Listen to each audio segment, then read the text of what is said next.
সরকারকে সিদ্ধান্তে উপনীত হতে হবে। সরকার যদি তার বল আমাদের পায়ে দিয়ে দেয়, আমরা বিভিন্ন দিকে আমরা লাথি দিতে থাকবো, শেষমেশ কিন্তু গোল হবে না। ঐক্যমত কমিশন ডেকেছেন এবং সেই আহ্বানে সাড়া দিয়ে ফ্যাসিবাদ বিরোধী রাজনৈতিক দলগুলো আবারও ঐক্যমত কমিশনের সাথে আলোচনা শুরু করেছে। আজকে ঐক্যমত কমিশনের পক্ষ থেকে বিশেষজ্ঞদের সর্বসম্মত চূড়ান্ত অভিমত সেটা আমাদের সামনে তারা উত্থাপন করেছেন। তারা বলেছেন যে এটা একটা খসড়া অভিমত, এইটাই যে সরকারের পক্ষ থেকে চূড়ান্ত করা হয়েছে সেটি নয়, বরং দলগুলোর সামনে এটি পেশ করা হয়েছে আলোচনার জন্য যে আমরা এই বিষয়ে কি ভাবছি। বিশেষজ্ঞরা যেটি বলেছেন যে জুলাই জাতীয় সনদ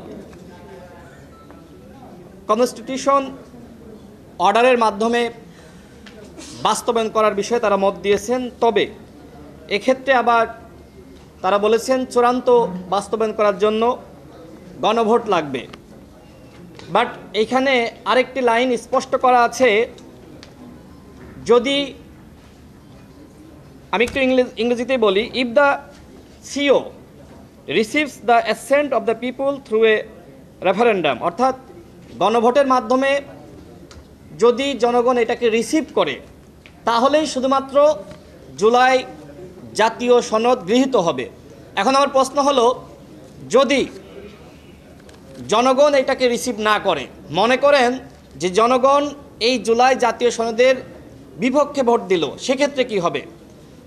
আমরা জানি যে আগামী নির্বাচনে আওয়ামী লীগ বা তাদের দোসররা হয়তো অংশ নিতে পারবে না, কিন্তু যারা আওয়ামী লীগকে ভোট দিয়েছে, যারা এই সরকারকে মানে না, যারা জুলাই জাতীয় সনদকে মানে না, তারা কি করবে? তারা অবশ্যই ভোট কেন্দ্রে গিয়ে এই সনদের বিপক্ষে ভোট দিবে। আবার মনে করেন যে ঐক্যমত কমিশনে যারা আসলে সংস্কারের কিছুটা বিপক্ষে বা এখনই বাস্তবায়িত হোক সেটা চাচ্ছে না, তারা কোন দিকে ভোট দিবে? সব মিলিয়ে এই জুলাই জাতীয় সনদ তারা যে পদ্ধতি আমাদের সামনে উত্থাপন করেছে, এই পদ্ধতির মাধ্যমে বাস্তবায়ন করা কঠিন। আমাদের দলের পক্ষ থেকে আমরা এবি পার্টির মতন মতামত দিয়েছি যে আমরা ফ্লেক্সিবল, সর্বসম্মতি ক্রমে সবাই যেটাতে একমত হয় আমাদের আপত্তি নাই। এর আগে 4টা বিষয় আমাদের সামনে হাজির করা হয়েছিল, অধ্যাদেশের মাধ্যমে, নির্বাহী আদেশে, গণভোটের মাধ্যমে, বিশেষ সাংবিধানিক আদেশ।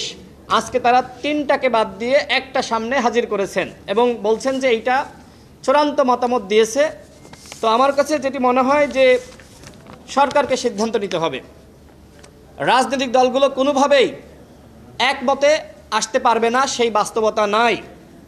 সরকার সেই জায়গায় যেটি করছে যে তারা বলটা যখন তাদের কোর্টে, তারা তাদের কাছে না রেখে তারা আবার আমাদের পায়ে বল দিয়ে দিচ্ছে, মানে আমরা আবার খেলি। এই যে দলগুলোর মধ্যে বিভাজন, আমার কাছে মনে হয় যে সরকার এটাকে উস্কে দিচ্ছে। সরকার চাইলে কিন্তু খুব সহজে একটা সিদ্ধান্তে তারা উপনীত হতে পারে। আমরা গত পরশুদিনের মিটিংয়ে যেটি হয়েছে, সেখানে বিএনপি, জামাত ইসলাম, গণ অধিকার পরিষদ, এনসিপি, গণতন্ত্র মঞ্চ, 12 দলীয় জোট, প্রত্যেকটা দলের পক্ষ থেকে, জোটের পক্ষ থেকে বলা হয়েছে যে আপনারা একটি আইনি ভিত্তি দাঁড় করান, আমাদের সামনে আপনারা সেই ভিত্তি উপস্থাপন করেন এবং আপনারা একটি সিদ্ধান্ত গ্রহণ করেন।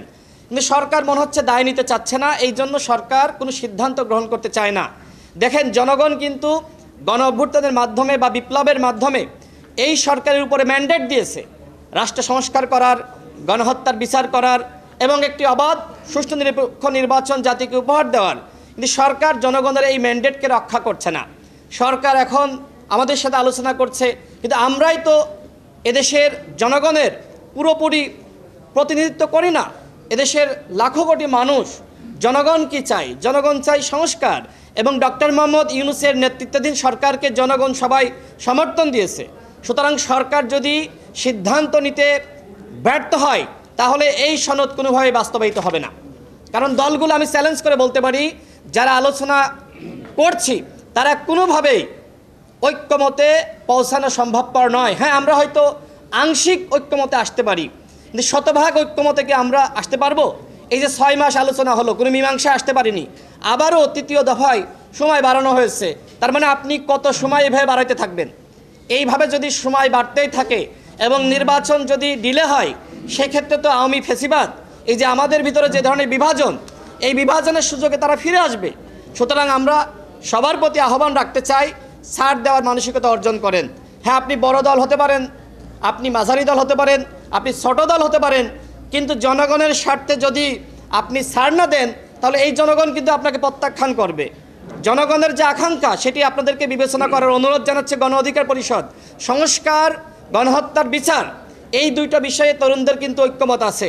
এবং তরুণরা এবং যারা রাজনৈতিক দলগুলো, আমার কাছে মনে হয়েছে যে সংস্কার চায় না এরকম কোনো দল নাই, কিন্তু এই সংস্কারের প্রক্রিয়া নিয়ে ভিন্নমত রয়েছে। এই ভিন্নমতকে ঐক্যমতে আনার দায়িত্ব সরকারের। সরকার সেই দায়িত্ব পালন করছে না। আমি মনে করি যদি নির্বাচন ডিলে হয়, সরকারের এই চোর পুলিশ খেলার মাধ্যমে ডিলে হবে। যদি সংস্কার বাধাগ্রস্ত হয়, সরকারের এই চোর পুলিশ খেলার মাধ্যমে বাধাগ্রস্ত হবে। যদি গণহত্যার বিচারটা না হয়, সেটার জন্য সরকারকে দায় নিতে হবে। এখন সব কিছু সরকারের হাতে, চূড়ান্ত সিদ্ধান্ত সরকারকে নিতে হবে। সরকার যদি সিদ্ধান্ত নিতে ব্যর্থ হয়, তাহলে এই গণঅভ্যুত্থান ব্যাহত হবে, ব্যর্থ হবে। ইতিমধ্যে আপনারা দেখতেছেন যে আমাদের এই বিভাজনের সুযোগে আওয়ামী লীগের মিছিল ডে বাই ডে বড় হচ্ছে। প্রধান উপদেষ্টা আমাদের প্রতি আহ্বান রেখেছেন যে আপনারা দলগুলো আলোচনা করেন, এবং এই 2 দিন কিন্তু আমরা অনানুষ্ঠানিক বিভিন্ন দলের সাথে আলোচনা হয়েছে এবং দেখেছি যে আমাদের ভিতরে আসলেই আমরা একমতে আসতে পারতেছি না। কেউ বলছে যে সুপ্রিম কোর্টের কাছে যাওয়ার কথা, মানে 106 অনুযায়ী সুপ্রিম কোর্টের কাছে একটা পরামর্শ নেওয়ার জন্য রাষ্ট্রপতির মাধ্যমে। দেখেন, এই সরকার কিন্তু সাংবিধানিক সরকার, এবং ওইভাবেই কিন্তু রাষ্ট্রপতি যখন সুপ্রিম কোর্টের কাছে পরামর্শ চেয়েছে, তার ভিত্তিতে সরকার গঠিত হয়েছে। আমাদের সামনে সবথেকে বড় ক্রাইসিস হলো যে এই সরকার একদিকে সংবিধান অর্ধেক মানছে, অর্ধেক মানছে না। এই কারণে বড় সমস্যা বা সংকট হয়েছে।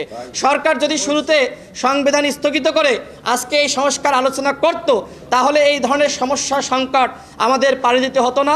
আমি সর্বশেষ আবারও বলতে চাই, সরকারকে সিদ্ধান্তে উপনীত হতে হবে। সরকার যদি তার বল আমাদের পায়ে দিয়ে দেয়, আমরা বিভিন্ন দিকে আমরা লাথি দিতে থাকবো, শেষমেশ কিন্তু গোল হবে না। সুতরাং এই মুহূর্তে গোল দেওয়ার দায়িত্ব সরকারকে সিদ্ধান্ত নিতে হবে। ধন্যবাদ সকলকে।